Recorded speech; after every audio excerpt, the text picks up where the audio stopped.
మన శరీరంలో ఉండే వేడి కన్నా ఎక్కువ ఉష్ణోగ్రత మన పొట్ట భాగంలో ఉంటుంది. అప్పుడు కూలింగ్ వాటర్ తాగామనుకోండి కుదురుతుందా? అలా అని వేడి నీళ్ళు కూడా తాగకూడదు. మరి ఎలాంటి వాటర్ తాగాలి? Hi everyone, my name is Veeru, personal wellness coach, fitness and nutrition specialist. అందరూ ఎలా ఉన్నారు? అందరూ బాగున్నారని అనుకుంటున్నాను. ఈ వీడియో చేయడానికి ముఖ్య ఉద్దేశం మీకు కూడా తెలుసు. ఏం లేదండి, అందరూ హెల్తీగా ఉండాలి, హ్యాపీగా ఉండాలి. ఎవరు ఎలాంటి హెల్త్ ప్రాబ్లమ్స్ లేకుండా ఉండాలి అనేది నా ముఖ్య ఉద్దేశం. ఇవాళ మన శరీరంలో వాటర్ ఎంత మేలు చేస్తుంది, ఎలాంటి వాటర్ తీసుకోవాలి, ఎప్పుడు తీసుకోవాలి అనే దానికోసం అయితే మాట్లాడుకుందాం. కొత్తగా చూసే వాళ్ళు ఎవరైనా ఉంటే నా ఛానల్ని సబ్స్క్రైబ్ చేయండి. నాకు సపోర్ట్ చేసిన వాళ్ళు అవుతారు. ఇంకా మంచి మంచి ఇన్ఫర్మేషన్ మీ ముందుకు రావడానికి మంచి ఎనర్జీని ఇచ్చిన వాళ్ళు అవుతారు. ఈ వీడియోకి ఒక 100 లైక్స్ అయితే ఎక్స్పెక్ట్ చేస్తున్నా. చూసిన ప్రతి ఒక్కరు కూడా లైక్ చేయండి. మీరు లైక్ చేయడం వల్ల ఈ వీడియో ఇంకొక 10 మందికి వెళ్తుంది. ఓకే, టాపిక్ లోకి వచ్చేద్దాం. వీడియో అయితే ఎక్కడ స్కిప్ చేయకుండా చూడండి. మధ్యలో కొంచెం మిస్ అయినా క్లారిటీ మిస్ అవుతారు.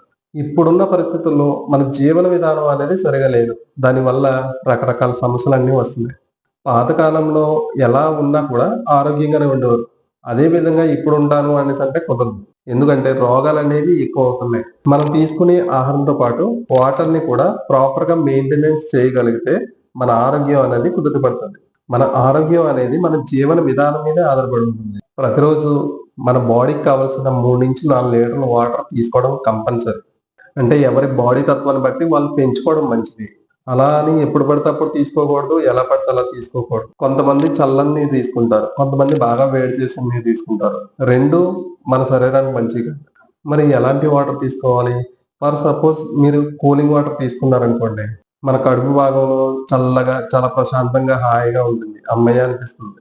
కానీ చల్లని నీరు తీసుకోవడం మంచిది కాదు. ఎందుకంటే మన శరీర పొట్ట భాగంలో ఎప్పుడు కూడా అట్రాక్టివ్ ఉంటుంది.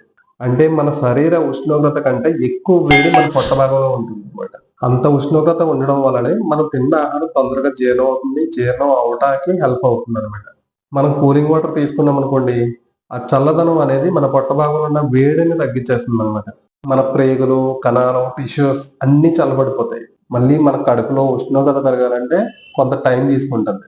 అప్పుడు ఏమవుతుంది అనేసి అంటే మనం తిన్న ఆహారం సరిగ్గా జీర్ణం అవ్వదు.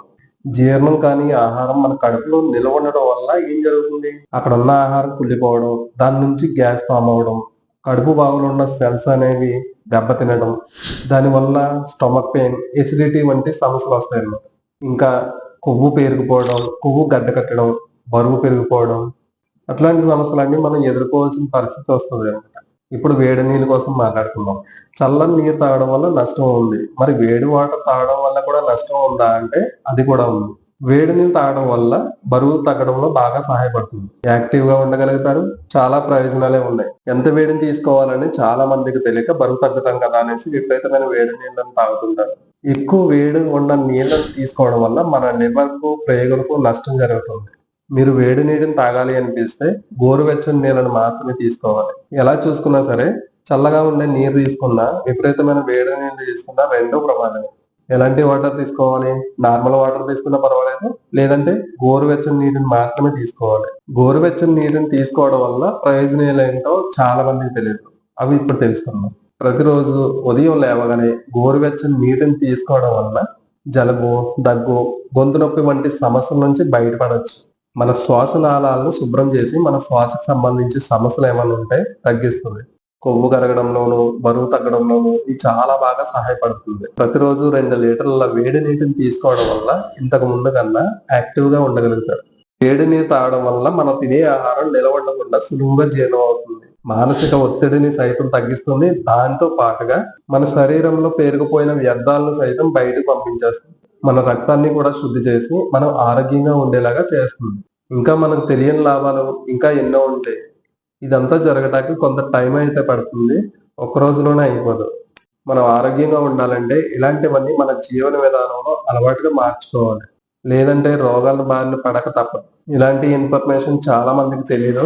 మీతో పాటుగా మీ ఫ్యామిలీ మెంబర్స్ కి కూడా ఈ వీడియోని షేర్ చేసి వాళ్ళకు కూడా ఆరోగ్యంగా ఉండేలాగా సహాయం చేయండి. వీడియో చూసిన ప్రతి ఒక్కరూ ఒక్క లైక్ చేయండి. కొత్తగా చూసే వాళ్ళు ఎవరైనా ఉంటే నా ఛానల్ని సబ్స్క్రైబ్ చేయండి. ఇలాంటి మంచి హెల్త్ ఇన్ఫర్మేషన్ మీకు అందించడం జరుగుతుంది. మళ్ళీ కొత్త టాపిక్తో మీ ముందుంటారు. Thanks for watching. Please subscribe.